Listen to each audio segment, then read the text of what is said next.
मसीह की परमेश्वर का धन्यवाद हो आज के इस दिन के लिए और आज के इस समय के लिए जो परमेश्वर ने हमारे जीवन में दिया।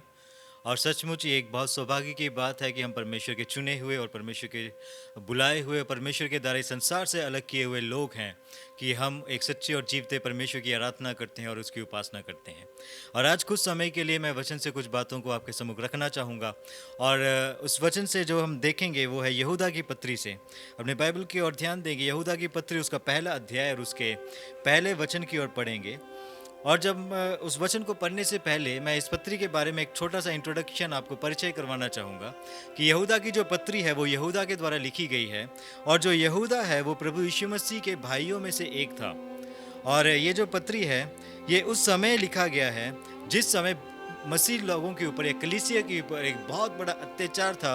और जितने भी मसीह लोग थे जो यरूशलेम में थे, अलग अलग रोज साम्राज्य के अंदर अलग अलग जगहों पे तितर बितर हो गए थे और छुप कर परमेश्वर के सुसमाचार को बढ़ा रहे थे और अपने विश्वास को बढ़ा रहे थे और वहाँ पर मसीह में अपने आप को बढ़ा रहे थे और परमेश्वर के संदेश को, जो सुसमाचार है, उसको लोगों के बीच में फैला रहे थे, यहूदियों के बीच में भी और अन्य जाति लोगों के बीच में भी फैला रहे थे। और बहुत सारे लोग विश्वास में आ रहे थे, बहुत सारी यातनाएं उनको सहनी पड़ रही थी, बहुत सारी परेशानियों का सामना उनको करना पड़ता था। और उसी के बीच में यहूदा ने एक पत्री लिखी है ऐसे लोगों के लिए, ऐसी कलीसियाओं के लिए, ऐसे विश्वासियों के लिए जो उस परेशानी से होकर गुजर रहे थे।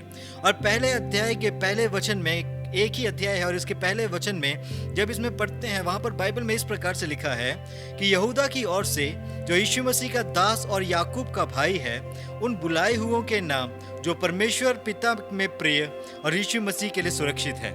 आज मैं थोड़े से समय में आपके सामने ये बताना चाहूंगा, जब हम इस वचन को देखते हैं, इस आयत को देखते हैं, इस आयत को दो भागों में बांट सकते हैं।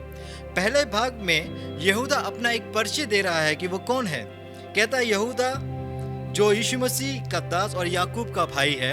और दूसरा जो भाग है जहां से मेरा मुख्य संदेश है, उस दूसरे भाग में यहूदा ने मसीह लोगों का जो सौभाग्य है उसके बारे में वर्णन किया है। हम सब लोग कई बार सोचते हैं कि मैं मसीह बनकर मेरे जीवन में क्या लाभ हुआ। कई बार हम अपने जीवन की परिस्थितियों को देखते हैं और बाहर संसारिक लोगों की परिस्थितियों को देखते हैं, उनके जीवन और अपने जीवन की तुलना को देख करते हैं, सोचते हैं शायद मेरे जीवन में दुख है, अन्य जाति लोगों के जीवन में दुख नहीं है, मेरे जीवन में ये परेशानी है, मेरे जीवन में ये कमी घटियां हैं। लेकिन वो जो मूर्ति पूजा करते हैं, वो जो अन्य देवी देवताओं की उपासना करते हैं, उनके जीवन में ये परेशानी नहीं है, उनके जीवन में क्लेश नहीं है, उनके जीवन में ऐसे दुख नहीं है। मैं एक जीवते परमेश्वर की आराधना करता हूँ, फिर भी मेरे जीवन में ऐसी परेशानी है।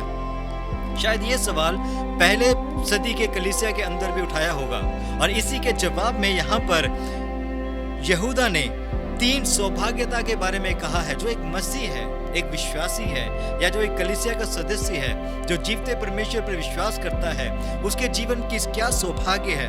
जब हम इस वचन को ध्यान से पढ़ते हैं, इसके दूसरे भाग में 3 बातों को यहाँ पर यहूदा दर्शाता है। पहली बात वो कहता है कि उन बुलाए हुओं के नाम। दूसरी बात ये कहता है जो परमेश्वर पिता में प्रिय। और तीसरी बात यीशु मसीह के लिए सुरक्षित है। हालेलुया। ये 3 विषयों के ऊपर मैं आज आपको बताना चाहूंगा कि हम मसीह दूसरे संसारिक लोगों से अलग क्यों हैं। पहली बात जो हमें दूसरों से अलग करती है वो ये है कि हम बुलाए हुए लोग हैं, परमेश्वर के द्वारा चुने हुए हैं।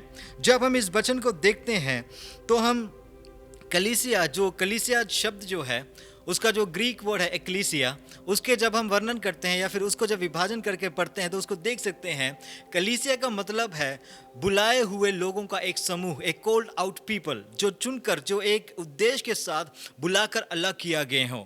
पहली सौभाग्यता हम मसीह लोगों की ये है कि हमें परमेश्वर ने चुनकर अलग किया है, संसारिक लोगों से हमें अलग किया हुआ व्यक्ति हैं। और जब पहला पत्रस उसके 2:9 को पढ़ते हैं तो वहाँ पर हम इस बात को देख सकते हैं कि वहाँ पर इस तरह से लिखा है कि पर तुम एक चुना हुआ वंश और राज पदधारी, याजकों का समाज और पवित्र लोग और परमेश्वर की निज प्रजा हो, इसलिए कि जिसने तुम्हें अंधकार से भी अपनी अद्भुत ज्योति में बुलाया है। हालेलुया।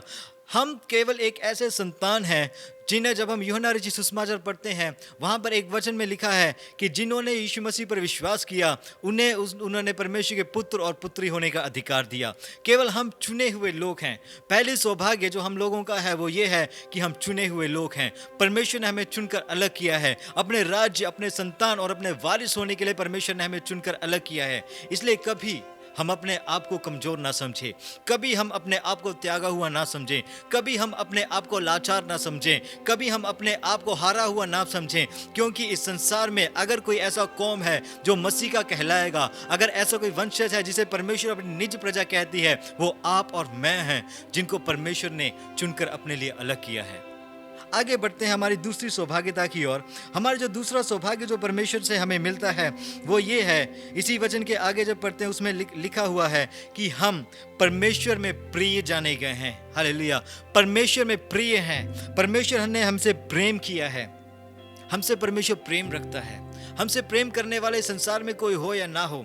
आज जब आप संसार में देखो, जब से मसीहत की शुरुआत हुई थी, शुरुआत से लेकर आज के दिन तक मसीह लोगों के ऊपर अत्याचार होता रहा, कलीसियाओं के ऊपर अत्याचार होता रहा, बहुत सारे लोगों को विश्वास के लिए मारा गया, बहुत सारे लोगों को अनेक प्रकार के कष्ट और परिस्थितियों से होकर गुजरना चाहा, लेकिन वहां पर एक चीज जिसकी कमी नहीं हुई वो था परमेश्वर का प्रेम।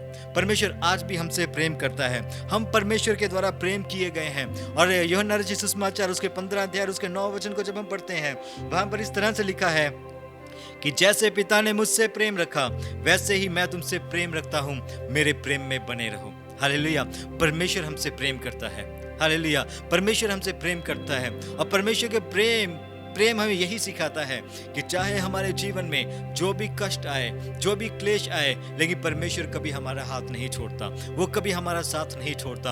हालात हमें पूछेंगे कि तुम्हारा परमेश्वर कहाँ है, हालात हमसे कहेंगे कि तुम्हारा विश्वास कहाँ है, परिस्थितियां हमसे पुकार कर कहेगी कि तुम्हारा ईश्वर कहाँ है। लेकिन एक बात याद रखना कि मेरा और आपका ईश्वर स्वर्ग में विराजमान है और वो हमसे प्रेम करता है। और वो कभी भी हमारे जीवन में ऐसी परिस्थितियां नहीं देगा जो हमें तोड़ सके, कभी भी हमारे जीवन में ऐसी परिस्थितियां नहीं देगा जो हमें हरा सकती हैं, कभी भी हमारे जीवन में ऐसी परिस्थितियां नहीं देगा जो हमें लाचार बना देगी। लेकिन हर एक परिस्थिति से बढ़कर हमारा परमेश्वर हमसे प्रेम करने वाला परमेश्वर है। और उसका प्रेम हमें वो बल देगा, वो ढाढ़स देगा कि हम हर एक परिस्थिति, हर एक चुनौतियों के ऊपर हम खड़े होकर परमेश्वर के नाम की महिमा कर सकते हैं। इसलिए हमेशा इस बात को याद रखना, पहली बात कि हम परमेश्वर के चुने हुए लोग हैं, दूसरी बात कि परमेश्वर मुझसे प्रेम करता है, और तीसरा जो सौभाग्य जो हम मसीह लोगों में है वो ये है कि हम परमेश्वर के लिए सुरक्षित रखे गए हैं। हालेलुया, हम परमेश्वर के लिए सुरक्षित रखे हुए जन हैं।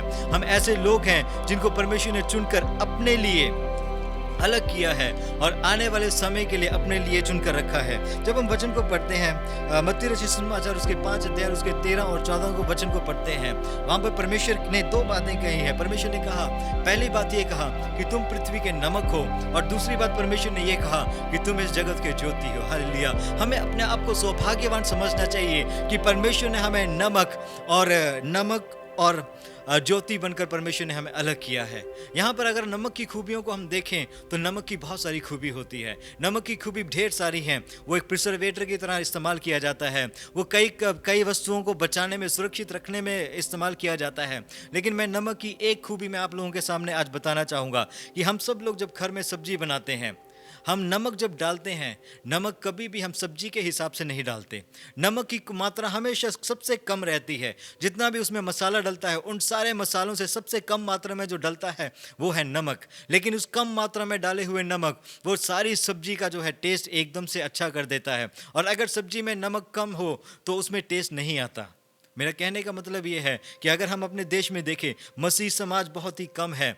सरकार के हिसाब से 2% या 3% होगा, वैसे देखें 12 या 13% होगा। लेकिन हम इस छोटे से लोग जो हैं, हम छोटी सी जो झुंड है, वो काफ़ी है कि इस पूरे देश को हम सुंदर बना सकते हैं। इस पूरे देश के अंदर परमेश्वर की महानता को हम दिखा सकते हैं। और दूसरा लिखा गया कि हम ज्योति हैं। और उस वचन के आगे पढ़ते तो वहाँ पर लिखा गया है कि एक पहाड़ के ऊपर बसा हुआ नगर अंधकार से छुप नहीं सकता। जब एक ज्योति चमकती, अंधकार में ज्योति चमकता है, वो दूर दूर से नजर आता है। हालेलुया। परमेश्वर ने हमें अलग रखा है, संभाल कर रखा है। क्यों रखा है? कि चाहे हम जगत में रहें, हम नमक की तरह यहाँ के और लोगों का, इस संसार में परमेश्वर की महिमा को फैलाएं।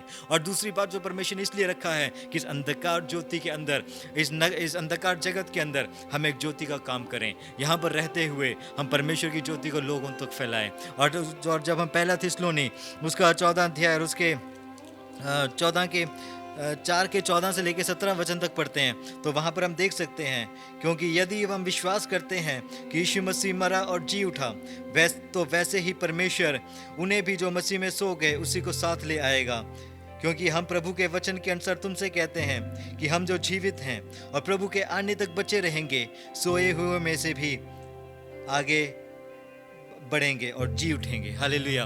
यहाँ पर जब 14 से लेकर 17 वचन तक जब हम पढ़ते हैं, वो हमारे मसीह समाज का एक विश्वास है, हम मसीहों का एक विश्वास है। परमेश्वर ने हमें इसलिए रखा है कि जब वो दूसरे आगमन में आए तो हम उसके संग उठा लिए जाएं, उसके साथ उठा लिए जाएं। मध्य आकाश में जब तुरही फूंका जाएगा, हम उसके साथ उठा लिए जाएंगे। इस जगत के बाकी लोग रह जाएंगे, जो मसीह को नहीं मानते वो पीछे रह जाएंगे, वो संसार में रह जाएंगे, वो इस पाप में रह जाएंगे। लेकिन परमेश्वर ने हमारे वो सौभाग्य दिया है कि हम परमेश्वर के साथ, उसके साथ राज करेंगे, उसके साथ स्वर्ग में वास करेंगे।